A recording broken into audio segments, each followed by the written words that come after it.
Welcome to Harlow on Healthcare. I'm David Harlow, and I invite you to join me by my virtual hearth as I sit down with healthcare leaders to discuss building the future of healthcare. Today, my guest is Dr. Joseph Webb, Chief Executive Officer of Nashville General Hospital in Nashville, Tennessee. He is working on keeping the community healthy, working with those with chronic conditions to help them manage their care, all while addressing health disparities. The Nashville General Hospital is a 150-bed academic system involving more than 20 clinics and is a teaching hospital. Dr. Webb, welcome. Thank you for joining us today. Well, thank you, David. It's a pleasure to be here. So I would be interested in hearing from you a little bit more about Nashville General Hospital and also how you found yourself at Nashville General Hospital. Nashville General Hospital is a public hospital. It's owned by the Metropolitan Davidson County government, and it is considered a safety net hospital. It is the only public hospital in the region of Middle Tennessee. It is a 150-bed hospital, tertiary level. We also serve as an index teaching hospital for Meharry, as well as we entertain some teaching activities through the Vanderbilt University healthcare system. And some of their students come here and do fellowships and other forms of training as well. We've actually been around for now going into 132 years. And it is a hospital that has gone through many phases. Came here now 7 years ago in January, and it was a challenge to bring the system to what we now are doing as evidence-based healthcare delivery. Evidence-based medicine has always been around since medicine started, but we have not experienced so much evidence-based healthcare delivery. That's what I would like to think that Nashville General is able to do based on the models that are in place for healthcare delivery, starting with our strategic goal and our operating activities that drive towards that strategic goal. I will state the mission of the hospital, so that'll give you some idea of what drives our activities. Sure. The mission is to improve the health and wellness of Nashville by providing equitable access to coordinated patient-centered care.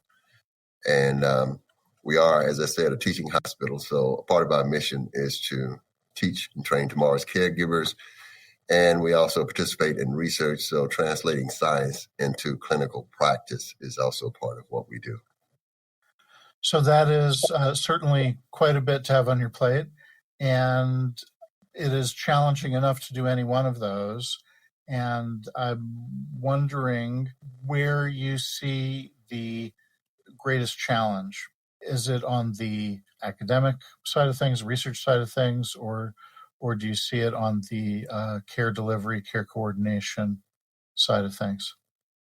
Well, I'm going to answer that question by just giving a quick review of how I got to this place. Okay.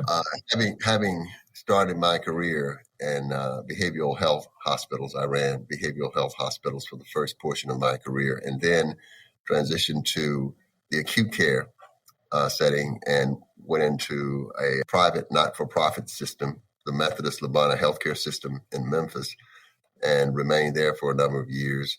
And so the behavioral health hospital was a for-profit hospital, so I had the opportunity to serve as CEO of a for-profit hospital, and then the CEO of a hospital there in Memphis, which was a private not-for-profit. So I like to think that I'm well-rounded for the public sector of healthcare, public hospital, because I have had the experience in all three basic types of hospitals. The only one that I haven't has been governmental, and in a way, this is somewhat governmental, but right. Not in the true sense as a VA hospital. But anyway, your question was? I was asking sort of where do you see as your greatest challenge? What part of the mission? People talk about academic medical centers as having a mission split between education and research and clinical care. Where do you see your challenge? Where do you see your greatest opportunity? Without a doubt, I would say the greatest challenge is going to come from the area of the operational side of the hospital, where we address political issues, environmental and political issues, because you never really know when there's funding that a portion of that funding is based on public dollars.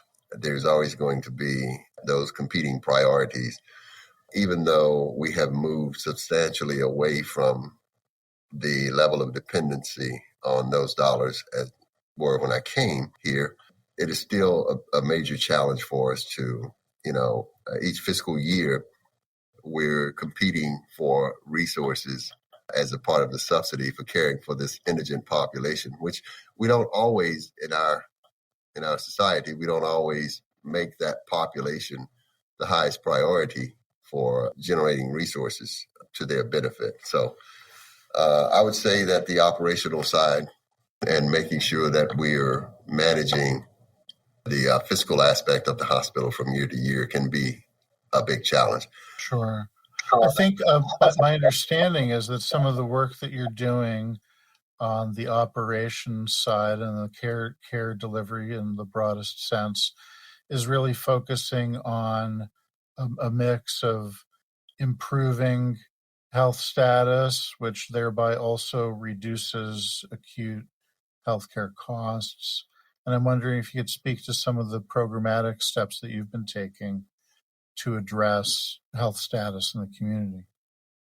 Yes, the principle that we apply here is that, when you're dealing with a population that is considered, some people refer to them as the underserved or socioeconomically disadvantaged.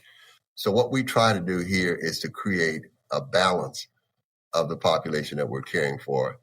Factually, there's a larger portion of individuals in the city, in the metropolitan area, that have insurance that don't. So what we want to do is to make sure that that's reflected here in our patient population. So at this point, we're 60% paying customers. We have transitioned that diversity such that we are no longer the majority of non-paying to a majority paying. But the population that we refer to as the underserved or the indigent, typically what you'll find is that anywhere from 5 to 10% of that population will reflect 50 to 70% of the cost utilization. And so what you have to do is you have to target that population with programming that will cause them to have better health outcomes, and so as to reduce the level of utilization of care. We do that by stratifying, doing risk stratification, and categorizing those individuals into low, moderate, and high risk, and then targeting heavily our resources towards that high risk population by implemented here, the chronic care model. A chronic care model is a method of targeting individuals and making sure that their disease process is addressed specifically through education, through management of those conditions, exposing them to community resources, and making sure that they have regular visits, that behavioral health is being applied to those who are frequent visitors to the emergency department. And so if we can get that population under control, that substantially reduces the cost of caring for them from a healthcare standpoint. So basically, that starts to be our number one goal. Now, we put some initiatives, or I should say innovations, into place here. One is called the food pharmacy, and I'm sure you probably, through some of our materials, saw that. The food pharmacy is based on providing nutritious food to a population that's struggling with food insecurity. So we have in place a screening process for every patient that enters our hospital through whatever point of entry they come to us. We do the screening, and if they test positive, as we call it, for food insecurity, then we have a prescription that is provided to the food pharmacy on behalf of that individual, and they are instructed to come by and pick up their food, and it's based on their chronic condition. If they're diabetic, then that food's going to be, of course, low sugar, low starch type, and if they're hypertensive, it's going to be low sodium type foods. And they're also given information by the registered dietitian who oversees that program how to prepare the foods. And so we feel that it is, and this is one way of addressing the cost, we feel that it's much more economically feasible to provide the nutritious food for these individuals than it is to have them spending days in our emergency department or coming in, spending days in our patient floors or in our ICU. Keeping them healthy works better for the hospital because it keeps the cost down. It works better for the patient because it keeps them healthier. And so it's a win-win proposition. And so the food pharmacy allows an initial span of around 12 weeks of food, and then we reassess. And we're constantly working with community resources as a part of our chronic care model to make sure that the patients are exposed to other resources within the community that can also help them with some of their other needs. Right. I love this idea of, quote unquote, prescriptions for non-medical items, right? Food, Right. of course. And I've heard about this in other city hospitals where there's, quote unquote, prescriptions for referrals to housing or other sorts of resources that are available through community service organizations. I'm wondering what the early results look like from the food pharmacy. Is this something that's been looked at through a research lens or even just through a patient cohort follow-up lens? Well, I'll give you two examples of where we've seen excellent outcomes. So one of the unintended benefits, we really didn't know that this would be an area that would benefit as much as it has, but that is the area of oncology. We have the second oldest oncology program here in the state of Tennessee. And as you might know, that when an individual is dealing with cancer and their chemotherapy treatment, they have to maintain a certain weight level. Because when they don't, then their treatment regime is halted until they can get their weight level up and tolerate their chemotherapy. So with this program, we now have a shelving area, and the food pharmacy is set up as a grocery store, like a grocery store with the aisles and all, and the coolers for fresh fruits and vegetables. So an area of the food pharmacy is set up for high caloric food for that population who needs to maintain a weight level. And what we saw in our last accreditation for American College of Surgeons when they did the accreditation process for the cancer program was that our numbers had increased as far as improved as far as survival rate. And one of the things that was accounting for that was the fact that we had very few patients that had to deal with the weight loss because we had that program, and if they couldn't afford the foods, then that did not prohibit them from having access to it and keeping their weight up. So that is one. And then the other would be our diabetic patients. Of course, that's the tracking metric there is blood glucose measured through A1C. And we saw, let me get this right, 2021, we saw 39%, it was 39% of our patients had their blood glucose levels under control. And that number went to 68% by the end of the year. So that major jump was working with the diabetic population through education, training, engagement, regular visits, and they're being able to get their blood glucose level or A1C under control. That is a part of the model the evidence-based model that we have in place, the chronic care model. That's an impressive improvement. If you're just tuning in, this is Harlow on Healthcare, coming to you on Healthcare Now Radio.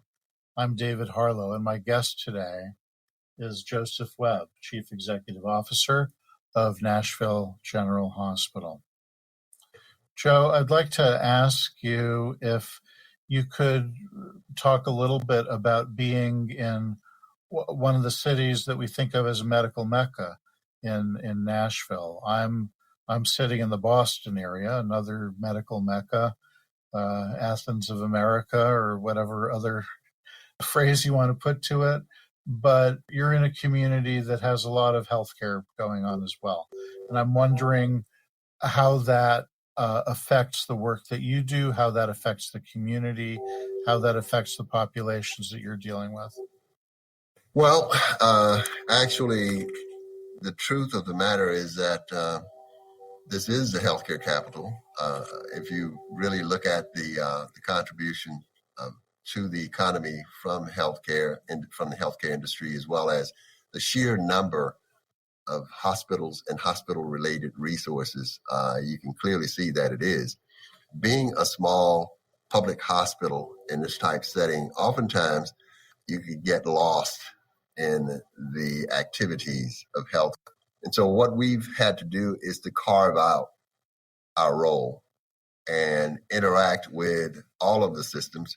Of course, as a public hospital and the hospital that will care for individuals regardless of their ability to pay, oftentimes you're going to get referrals, unannounced referrals from other systems of indigent patients. So we know that's going to happen, which makes it even more critical for us to have in place a way of caring for these patients through our care management program. Our care management program is one whereby we have a leadership group there that focuses on the training, the education, the scheduled visits to make sure that these individuals are maintaining, their medications. We are a 340B designated hospital because of our public hospital status and the disproportionate number of indigent patients that we do see. We are a 340B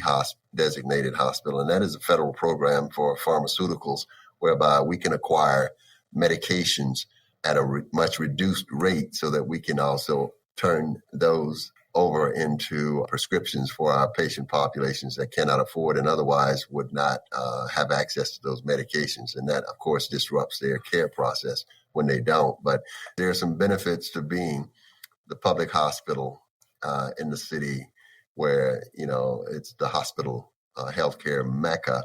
And there are individuals who really prefer the smaller hospital, the smaller setting, and we're a community type hospital. We're set up as a community hospital, and so we're able to lend that more personal touch. So we use that to our advantage here in this community, and individuals are going to make choices. There are a lot of individuals that are moving in and out of healthcare organizations or healthcare delivery systems on a daily basis. One of the challenges too can be the perception. If you're the public hospital, there's going to be a perception that goes with that. And statistically, you will find in the literature that hospitals that treat large portions of indigent and low-income patients will tend to have a lesser quality of care. So that perception is out there. We, on the other hand, make sure that our outcomes show that we don't subscribe to that mindset. We do not subscribe to that as a part of who we are. So we strive to make sure that our outcomes excel and that individuals that want to do their research and want to come into a smaller setting, are willing to give us a try. And so there's a lot of pride in the mission of what we do here. Our employees tend to be, very engaged and passionate about the care that they deliver to our patient population, even though the majority, as I stated earlier, of our population 60% are paying customers. Joe, I understand that you have, we spoke about the food pharmacy program. I understand you have another program where you're connected with the community through faith-based organizations. I'm wondering if you could speak about that and explain how that ties into the healthcare mission of the organization. Certainly. That would be the Congregational Health and Education Network, CHIN, as we refer to it. CHIN is based on the premise that education attainment of all of the social determinants of health, whether you're talking about housing, access to transportation, access to food sources, access to income, access to education attainment will carry the strongest correlation among those social determinants of health. If you can attain a higher level of education, you're likely to impact how well you access healthcare, how well you're able to access food, how well you access housing. So you see the thought process is that if we can incorporate education into an individual's life, education attainment, then we can help to move them to another socioeconomic level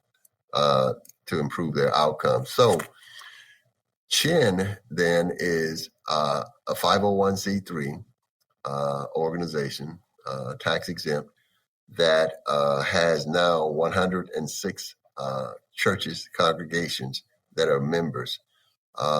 It operates with 4 pillars, as I stated: education attainment, health literacy, and then there's the other 2 that we access to healthcare and supporting the CHIN organization. So those 4 pillars are the main drivers around the programming of the CHIN organization.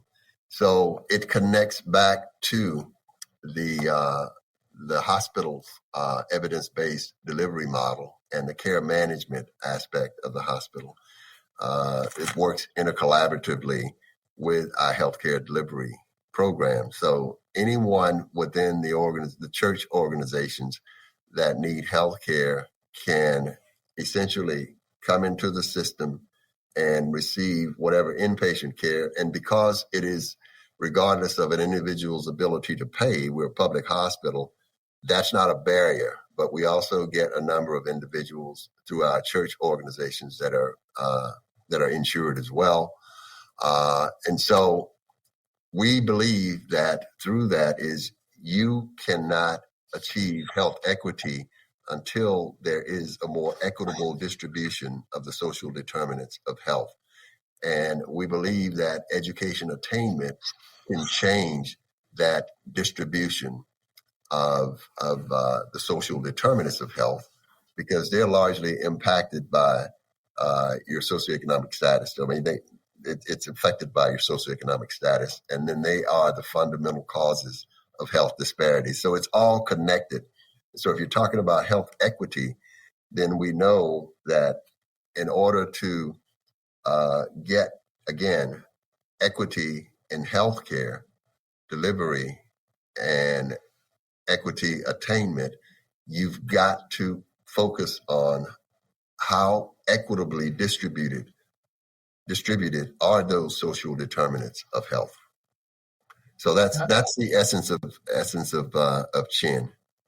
Now, and again, as you look at the churches, the faith-based community, historically, particularly African Americans, have tended to turn to the church and their faith-based organizations for all of their basic needs, and that's been something that's occurred over time. The literature shows it.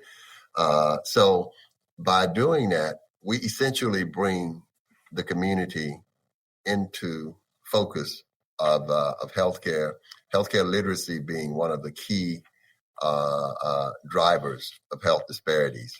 And it's not, healthcare healthcare disparities are not always driven by a lack of access to healthcare. Health literacy can create as much, of a challenge there as anything.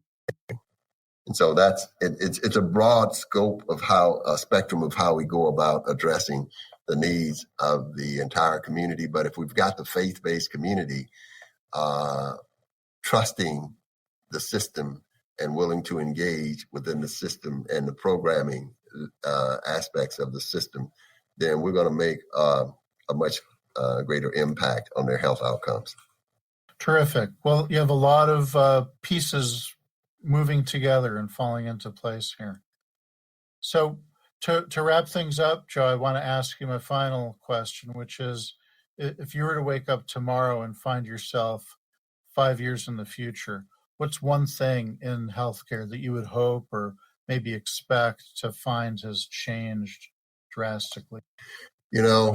Being from a background of behavioral health, I've always had a fondness for that area, and I've always felt that it lacked parity when it compares to the other medical services that we seek. I would love to see a higher level of attention given to creating parity in the way we go about caring for that population, and the way we go about funding resources for that population. And I think that would be one of the things that I would want to see improved on. And also, I would love to see a lessening of a burden on the shortage of nursing and other key healthcare workers, particularly the nursing component. Well, not too tall an order there. Thank you for sharing that. It's been a pleasure speaking with you. Well, thank you. I appreciate the opportunity. You have been listening to Harlow on Healthcare. Join us at healthcarenowradio.com. Let's continue the conversation on building the future of healthcare together at #HarlowOnHC. I'm David Harlow, keeping the fire going and holding a seat open for you. Until next time.